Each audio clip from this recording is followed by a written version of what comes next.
Hey guys, what's going on? Welcome to Under the Yard Sports. I'm Eric Hobbs, I'm David Woldingen. and the MLS playoffs are here, guys. St. Louis City SC is playing Sporting KC. Let's talk about it, guys. Let's preview this thing. But first, please, guys, go ahead and subscribe to our YouTube channel, like the video, notifications, all that stuff. And also find us on Facebook, on Instagram, and on X. David, how awesome is this? I mean, there's no better way to establish a rivalry and really get it going than to meet in the playoffs in the first season, right?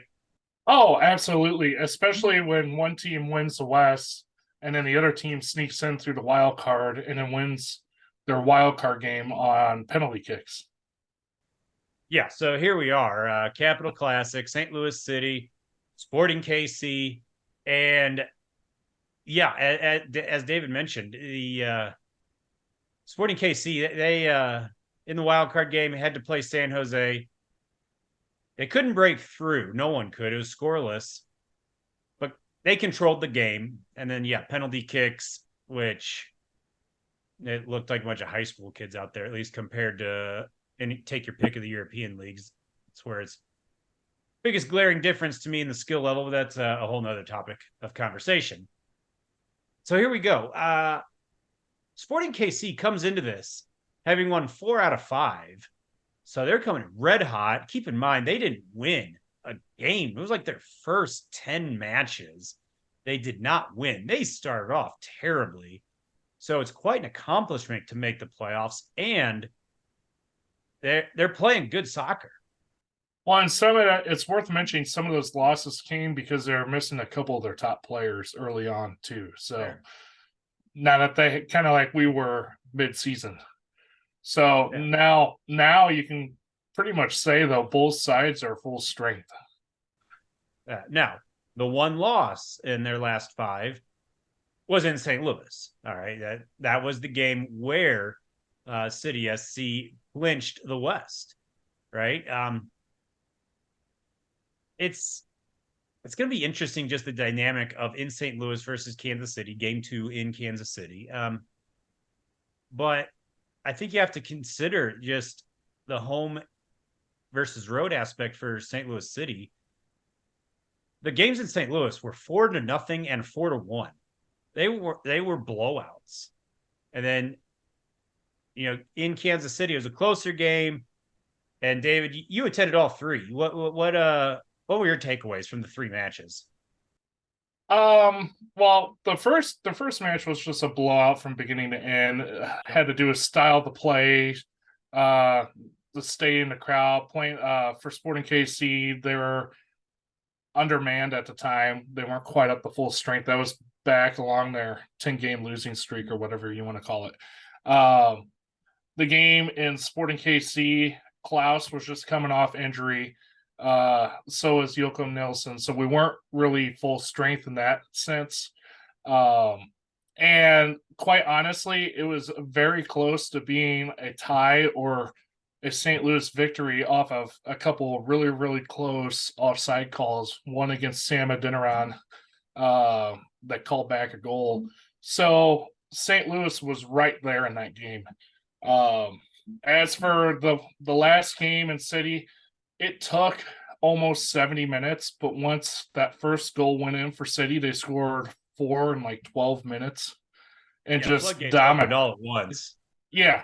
And It's some of that insanity. was the style of play had to change for Sporting KC because they gave up that goal. So if they wanted to win, they had to attack, which Right. opened things up for City.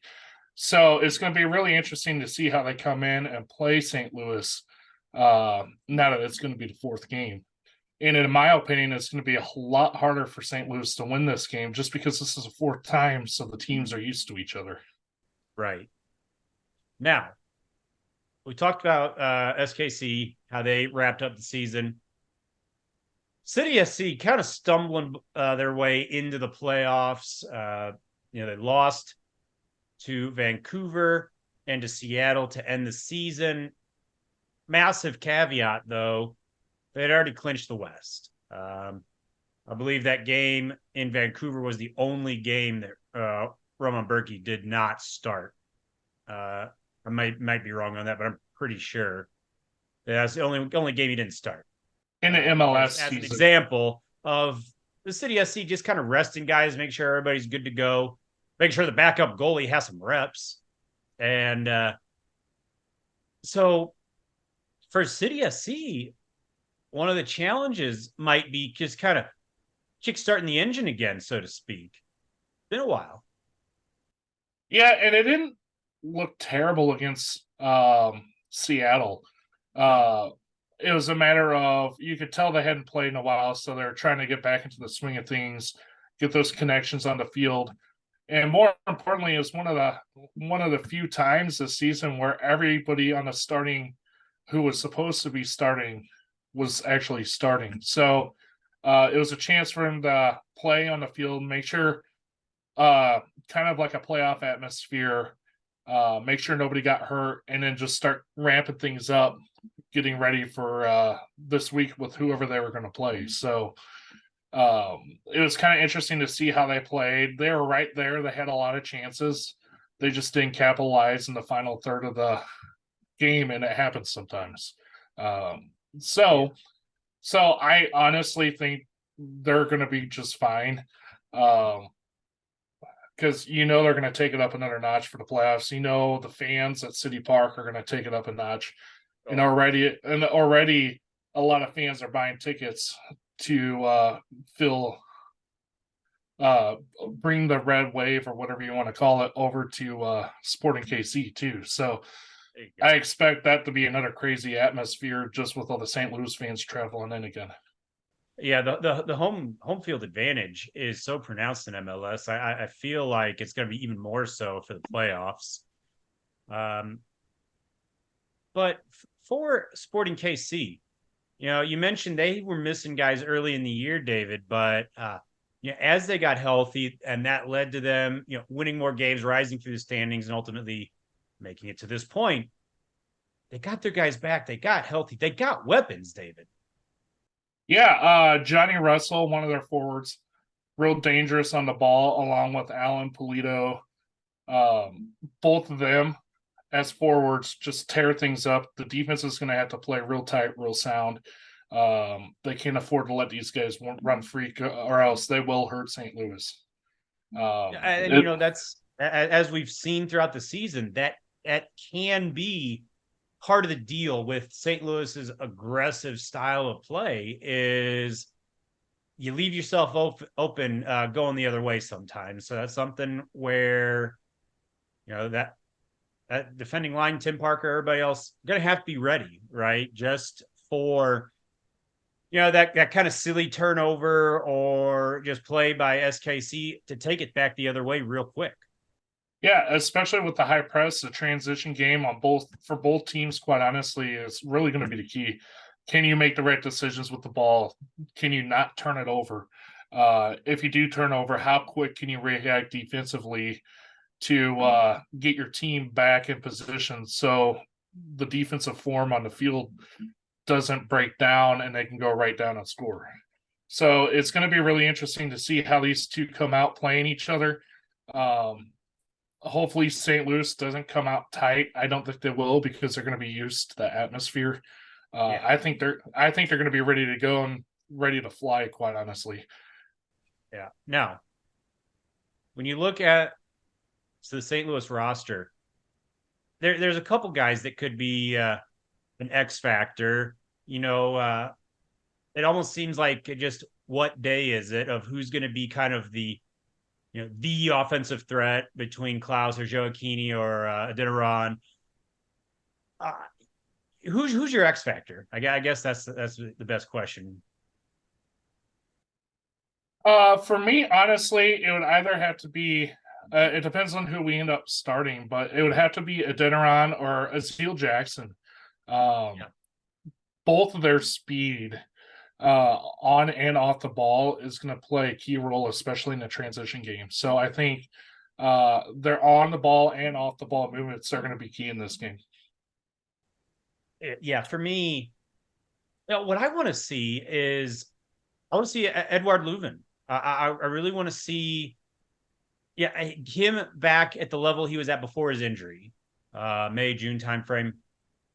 There were talks of, hey, this guy could be a front runner for MVP. That's the level he was playing at, and then had the injury, came back, and he's been good, but he hasn't been at that level. I think if St. Louis is going to make a run here, he has to play at that MVP caliber level, and it starts here. So he's not been bad, but I do want to see a little bit more out of him, kind of quarterback in the whole operation, honestly. Yeah, that's a good point. I'm wondering if the 17-day break with the international break, if you will, may have really helped him get him over the hump with whether if that injury was still bothering him at all towards the end of the season. That extra rest may have really helped him, and he could come out firing. It'll be real interesting to see how he plays.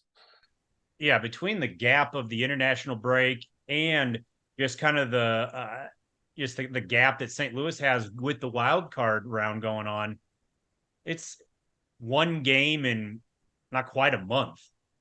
There's a lot of time. There's not a lot of action going on. So a lot of those kind of nagging injuries, the chance for those to get kind of healed up. That's going to help everybody, to be fair. But there are guys on St. Louis that really can benefit. Now, David, best of three. Game 1, St. Louis. Game 2, Kansas City. Game 3, if needed, back at City Park. What do you think is going to happen in this playoff edition of the Capital Classic? Well, honestly, I really think City will win game 1 for sure. Again, until Kansas can not give up 4 goals each time they play in City Park, I'm just going to pick St. Louis. I think St. Louis might actually get over the hump at Sporting KC. So I'm saying City in 2. And some of this is wishful or hopeful thinking because like game 3 is possibly going to be at the same time as the Mizzou Tennessee game, and I don't want to see that happen. Fair enough. I'm with you on game 1. I just don't see it for Sporting KC. I do think they're gonna hold serve at home, and then deciding game 3 at City Park. It's not happening for SKC. They're not going to win on the road. So St. Louis City SC, I got it in 3, but they will advance to the second round. My only hope is we don't go to PKs in any of the games. If you do, though, you feel great with Berkey back there. While I would like to agree with you, I have yet to see him stop a PK kick this year. So, and Kansas City has, was it Tim Miller? He did look good, but or Mila looks silly. Tim Mila is like 5-0 on penalty kick shootouts throughout his career. So, I really don't want to see him in a penalty kick shootout. That's fair. I still maintain that San Jose looked kind of silly in that, but hey, take care of business in the 90 minutes, and you don't got to worry about that. True that. Anyway, it's going to be a lot of fun. The cease and desist order cup or Capital Barbecue Cup or whatever you want to call this derby is going to be a lot of fun. This playoff is only going to add fuel to the fire for that, and I'm going to enjoy the ride. I don't know about you guys. But in the meantime, if we win, we'll continue to bring coverage of St. Louis City playoff action. Thank you for watching.